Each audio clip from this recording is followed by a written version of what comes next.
My fiancée mocked me to her family, saying I was just a little boy who needed his mommy. I agreed, then moved back in with mom and took my six-figure salary with me. Suddenly, the little boy didn't seem so small anymore. I, 29 male, work as a software engineer for a mid-sized tech company. Not Google or anything, but decent pay, about 115 kilo annually. My fiancée Rachel, 27, works part-time as a yoga instructor, makes maybe $25 a year. We'd been together 3 years, engaged for 6 months. The incident happened at her parents' anniversary dinner last Saturday. 25 people there, her parents, siblings, aunts, uncles, cousins, the whole family. Context: I'm close with my mom. Dad died when I was 16, and mom raised me and my sister alone. She's 62 now, lives 40 minutes away. I visit her every Sunday for lunch, help with house repairs, take her to doctor appointments when needed. Normal son stuff, I thought. Rachel always made little comments about it. Do you really need to see her every Sunday? Or can't she hire someone to fix her fence? But I figured she was just adjusting to the dynamic. We were planning to get married, after all. So, anniversary dinner. Rachel's cousin Bradley was bragging about his promotion, his new Tesla, his upcoming vacation to Bali. Everyone's congratulating him, and Rachel's aunt turns to me. So what about you? Rachel says you work with computers. Before I could answer, Rachel laughed. Not a nice laugh. That mean-spirited laugh that makes your stomach drop. Oh, he does okay. But honestly, he's just a little boy who needs his mommy. Runs to her every Sunday like clockwork. Can't make a decision without calling her first. I'm basically marrying a child. The entire table went silent. Her mother tried to change the subject, but Rachel was on a roll. Last week, he actually left our date night early because his mommy needed help moving a couch. A couch. And don't get me started on how much money he wastes on her. New refrigerator here, car repairs there. I keep telling him that when we're married, that stops. I'm not competing with his mother for the rest of my life. Her sister Melissa laughed. Good luck with that. Mama's boys never change. Oh, I'll change him, Rachel said. Once we're married and I control the finances, Mommy dearest gets cut off. He'll see her on holidays like normal people. I sat there, fork full of pasta halfway to my mouth, processing what I was hearing. This woman who I'd been financially supporting for 2 years, who lived in the apartment I paid for, who drove the car I bought her, was calling me a child. And is calling me a child. In front of her entire family. You're right, I said quietly. Rachel turned to me, smirking. See, he even admits it. No, you're absolutely right. I am just a little boy who needs his mommy. And you know what? Little boys shouldn't get married. I stood up, placed my napkin on the table. Thank you for dinner, I said to her parents. Happy anniversary. And I left. My phone started blowing up before I even reached my car. Texts from Rachel ranging from "baby come back, I was just joking," to "you're embarrassing me," to "if you leave, we're done." I texted back once. We're already done. Then I drove to my mom's house. She was surprised to see me. It was 8 p.m. on a Saturday. Made me tea, didn't ask questions until I was ready to talk. When I told her what happened, she was quiet for a long moment. I never liked her, she finally said. But you seemed happy, so I kept my mouth shut. Why didn't you like her? She never once offered to help when she came over. Never brought anything to Sunday lunch. Never said thank you. And she'd roll her eyes when you hugged me goodbye. Small things, but they add up. I stayed the night in my old room. Woke up Sunday morning with absolute clarity about what I needed to do. Update 1: Monday was interesting. I called in sick to work, then drove to the apartment at 10 a.m. when I knew Rachel would be at her yoga class. Packed everything I owned. Wasn't that much, honestly. My clothes, gaming setup, work equipment, personal documents. The furniture was all mine. I'd bought it, but I left it. Wanted a clean break. Except for one thing. The 65-inch OLED TV I'd bought 3 months ago. That came with me. Petty? Maybe. Satisfying? Absolutely. Left my key and a note. Rent is paid through the end of the month. After that, it's your responsibility. The account at the power company and internet are in my name. I'll be canceling them Friday. Good luck. Moved everything to my mom's house. She'd cleared out the basement rec room for me. Not ideal at 29, but better than living with someone who publicly humiliated me. Rachel came home to find me gone. The calls started immediately. 18 in the first hour. Then texts. Where are you? This is ridiculous. You can't just leave. We need to talk. I was joking. You're overreacting. Please answer me. Answer your phone. Then the tone shifted. How am I supposed to pay rent? You can't just abandon me. I'll be homeless. You're being financially abusive. That last one actually made me laugh. Financially abusive? I'd been paying 80% of our expenses for 2 years. Tuesday, she showed up at my work. Security wouldn't let her in. Badge required. But she waited in the lobby for 3 hours. I went out the back exit and worked from home the rest of the day. Wednesday, the real panic set in. She'd apparently just realized I was serious. Her friend Chloe called me. You need to talk to Rachel. No, I don't. She's a mess. She hasn't eaten, hasn't slept. She might lose her job because she keeps crying during classes. That sounds like her problem. How can you be so cold? You were together 3 years. Ask her how cold she was Saturday night when she called me a little boy in front of her entire family. She didn't mean it. You know how Rachel is. She just talks without thinking sometimes. Exactly. And now she can think about what she said without me around. Chloe hung up on me. Thursday is when things got interesting. Rachel's dad, Frank, called me. Frank's a contractor. Decent guy. Always treated me well. Son, I'm not calling to defend what Rachel said. That was out of line. Thank you. But walking out on a 3-year relationship over one comment seems extreme. Frank, with all due respect, it wasn't one comment. It was her telling your entire family that she plans to financially control me and cut my mother off once we're married. That's not a partner. That's a dictator. He was quiet. Then she said that? Ask anyone who was there. I must have missed that part. I was in the kitchen getting more wine. Ask your wife. Ask Melissa. They all heard it. Another pause. She can't afford that apartment alone. I know. She'll have to move back home. That's probably for the best. You're really done? No counseling. No second chances? Frank, she didn't just insult me. She revealed who she really is. Someone who sees my love for my mother as weakness. Someone who thinks marriage means controlling me. Someone who publicly humiliates me for entertainment. Why would I sign up for a lifetime of that? He sighed. Can't say I blame you, son. Take care of yourself. That evening I get a text from Melissa, Rachel's sister. She's moving back home this weekend. Hope you're happy. I texted back. I'm getting there. Update 2. Rachel moved back with her parents. I know because she posted about it on Instagram, trying to spin it as taking time for self-care and family bonding. The comments were supportive until someone asked about the wedding and she had to admit we'd broken up. Then the narrative changed. According to her social media, I was emotionally unavailable, codependent with my mother, and refused to grow up. She painted herself as the victim who'd tried so hard to help me become a man. I didn't respond, didn't post anything, just watched and screenshotted everything. My mom, meanwhile, was thrilled to have me around. Not thrilled about the circumstances, but happy for the company. I helped her renovate the basement properly, painted, new flooring, installed a mini kitchen. Cost about $8 all in, but worth it. My own space while I figured out next steps. Rachel's friend group started reaching out. Not to reconcile, but to ask for money. Apparently, I'd been unknowingly funding their entire social circle. When Rachel and I went out, I paid. When we did group dinners, I covered her portion. Beach house rental last summer, I paid her share. Concert tickets, wine tours, escape rooms, I'd been the invisible benefactor of her entire friend group through her. Now she couldn't afford to do anything, and they were realizing the gravy train had derailed. Her best friend Victoria actually had the audacity to Venmo request me $300 for Rachel's portion of the bachelorette party next month. I declined with the note. Little boys don't have money. Ask her mommy and daddy. But the real explosion came Tuesday. Rachel discovered I'd withdrawn my portion of the wedding deposits. We'd booked a venue, photographer, and caterer. Deposits totaled $8,500. I'd paid $7,000. She'd paid $1,500. I'd called all 3 vendors Monday, explained the situation. The venue and photographer refunded my portion, minus a small cancellation fee. The caterer couldn't refund the deposit, but they could transfer it to a different event. So I used it to cater my mom's upcoming 63rd birthday party. 60-person guest list, full dinner, open bar. Mom was ecstatic.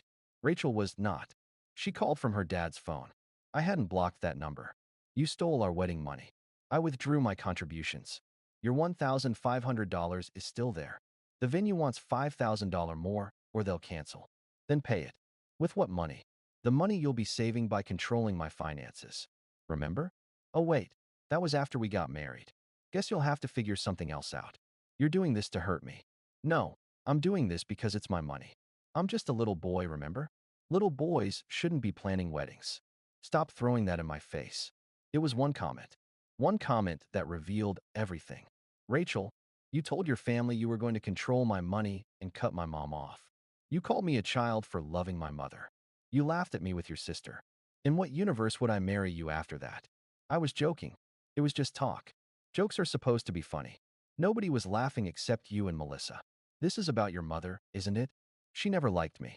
She's poisoning you against me. My mother hasn't said a single bad word about you. She doesn't need to. Your own words did all the work. She hung up on me. 20 minutes later, I get a call from the wedding venue. They're confirming the cancellation and processing my refund. Apparently, Rachel couldn't cover the remaining deposit. The photographer called next. Same situation. The caterer called to confirm the birthday party details and thank me for keeping the business with them. That evening, Rachel's mom, Patricia, called. Unlike Frank, she was not understanding. You're destroying my daughter over your pride. Your daughter destroyed our relationship with her cruelty. She's had to cancel the wedding. Do you know how humiliating that is? Do you know how humiliating it was to be called a little boy in front of your entire family? She was just teasing. That's how she shows affection. By planning to financially control me and isolate me from my mother? That's affection? You're twisting her words. Patricia, you were there. You heard every word. You tried to change the subject because even you knew it was inappropriate. Silence. She's my daughter. I have to defend her. I understand. And she's your problem now. Good luck with that. Update 3. The entitlement escalated exactly as you'd expect. Rachel started a GoFundMe. Help me rebuild after financial abuse. Her goal? $10,000. The description painted me as a manipulative man who trapped her in financial dependency, then abandoned her without warning. She claimed I'd forced her to work only part-time so she'd be dependent on me. Reality? She refused to work full-time because it would disrupt her spiritual energy, and full-time work is corporate slavery. She said I'd isolated her from financial resources. Reality? She had full access to her own accounts. She just never put money in them because mine was available. She claimed I'd stolen wedding funds that were rightfully hers. Reality? I'd withdrawn exactly what I'd contributed. The GoFundMe raised $250. $200 was from her mom, $50 from her aunt. Then came the employment saga. Rachel applied for full-time positions but hadn't updated her resume in 3 years. She listed me as a reference without asking. When employers called, I was honest. How long have you known Miss Morrison? 3 years personally. What can you tell us about her work ethic? I've never worked with her professionally, so I can't speak to that. She listed you as a professional reference. That's incorrect. We were in a personal relationship. I've never been her colleague or supervisor. 3 different employers called. Same conversation each time. She didn't get any of the jobs. Her dad called again. She's saying you're sabotaging her job search. Frank, she listed me as a professional reference without asking. I told them the truth that I've never worked with her. How is that sabotage? She says you're bad-mouthing her. I specifically said I couldn't speak to her professional abilities because I've never worked with her. That's the opposite of bad-mouthing. Can you just help her out? Give her a good reference? So you want me to lie to potential employers? Silence. She's desperate, son. She's 27 with barely any work history, living with her parents. And whose fault is that? I'm not responsible for fixing the life she chose. Meanwhile, I was thriving. Without spending money on Rachel, I was saving an extra $2,000 a month. I paid off my car loan early, started an investment portfolio, helped my mom replace her old windows with energy-efficient ones. Living with mom wasn't even bad. We had separate spaces, respected each other's privacy. I cooked dinner 3 nights a week, she cooked 3 nights, and we ordered takeout on Sundays. It was actually nice. Then Rachel played her final card. She showed up at my mom's house on a Sunday afternoon. Not alone. She brought her parents and Melissa. 4 against 2, she probably thought. Mom answered the door. Mrs. Thompson, we need to talk to Garrett. He doesn't want to see you, dear. This is between me and him. And this is my house. You're not welcome here. That's when I came to the door. It's okay, Mom. Let's hear what she has to say. Rachel had clearly rehearsed this. Garrett, I'm here to apologize. I was wrong to say those things. I was drinking. I was showing off. I was stupid. Please give us another chance. You weren't drunk. You had 1 glass of wine. Okay, but I was nervous. Bradley was bragging, and I felt insecure. So you threw me under the bus to feel better about yourself? I didn't mean it. Which part? The part about me being a little boy? The part about controlling my finances? The part about cutting my mom off? Which part didn't you mean? Melissa jumped in. Oh my God, it was just girl talk. Every woman complains about their man. To their entire family? At a formal dinner? That's normal to you? Patricia tried next. Garrett, Rachel loves you. She made a mistake. Surely that's worth forgiveness? I've forgiven her. That doesn't mean I'm taking her back. Finally, Frank spoke. What would it take? Counseling? She'll go to counseling. There's nothing she can do. She showed me who she really is. I believe her. Rachel started crying. You're ruining my life over one stupid comment. My mom finally spoke up. Young lady, you ruined your own life. You had a good man who loved you, supported you, and would have given you everything. And you mocked him for loving his mother. What kind of woman does that? What kind of wife would you have been? What kind of mother would you mock your own children for loving you too much? That hit hard. Rachel's face went pale. Get off my property, Mom continued. And don't come back. My son deserves better than you. They left. Rachel was sobbing. Patricia was furious. Frank looked defeated. And Melissa was ranting about toxic masculinity and emotional manipulation. That was 2 days ago. Final update. It's been 6 weeks since the anniversary dinner. Life has moved on in unexpected ways. Rachel got a full-time job at a gym, not as an instructor, at the front desk. $15 an hour, no benefits. Her Instagram went from yoga poses and inspirational quotes to complaints about corporate slavery and toxic work culture. The entitlement is still there, just aimed at new targets. She's still living with her parents. Frank told me, we still talk occasionally. He does work on Mom's house. That she's a nightmare. Expects her mom to do her laundry, cook her meals, clean her room, throws tantrums when asked to contribute to household chores. They're charging her $500 monthly rent, and she acts like they're stealing from her. We created a monster, he said last week. Patricia babied her. I enabled it, and you financed it. Now we're all paying the price. Except you. You escaped. The friend group imploded. Without me inadvertently funding their activities, they couldn't afford their lifestyle. They turned on Rachel, blaming her for losing their meal ticket. Actual quote from Victoria that got back to me. She's basically friendless now except for Melissa, who's apparently just as entitled. The best part? Rachel's cousin Bradley, the Tesla-driving, Bali vacationing golden boy whose bragging started this whole thing? His girlfriend dumped him last week. Her reason? She witnessed how Rachel treated me at the dinner and realized Bradley had the same entitled attitude. She literally told him, I saw your cousin destroy her relationship with her ego, and you're exactly like her. I'm out. Bradley blamed Rachel for ruining his relationship with her drama. They don't speak anymore. As for me, I'm doing great. Started dating someone new, Lauren, a nurse at the hospital where Mom had her knee surgery last month. Met her when I was visiting Mom post-op. Lauren loves that I'm close with my mother. It shows character, she said. Men who respect their mothers make good partners. We're taking it slow, but it's healthy. She has her own apartment, her own money, her own life. We split dates 50 to 50. She comes to Sunday lunch at Mom's sometimes, and she actually helps cook. Mom adores her. Found my own apartment last week. 2-bedroom, nice area, reasonable rent, move in next month. Mom's excited for me, but sad to lose her live-in handyman. I promised I'd still come for Sunday lunch and repairs. The $2,000 monthly I was spending on Rachel, half goes to savings, half goes to Mom. Not because she needs it, but because I want to help her retire early. She's worked hard enough. The woman who Rachel wanted to cut off will retire at 64 instead of 67. Thanks to the money, I'm not wasting on an entitled partner. Rachel texted me last week. Just one message. I hope you're happy. I responded. I am. I hope Sunday you will be too. She blocked me after that. Good riddance. Looking back, that anniversary dinner was the best thing that could have happened. Rachel revealed her true self, and I got to see it clearly. No years of marriage before the mask slipped. No kids involved. No messy divorce. Just a clean break from someone who saw my love for my mother as weakness. The little boy who needed his mommy? He's doing just fine. Turns out loving your mother isn't weakness. It's strength. And any partner who doesn't understand that isn't worth having. Mom says Lauren understands that.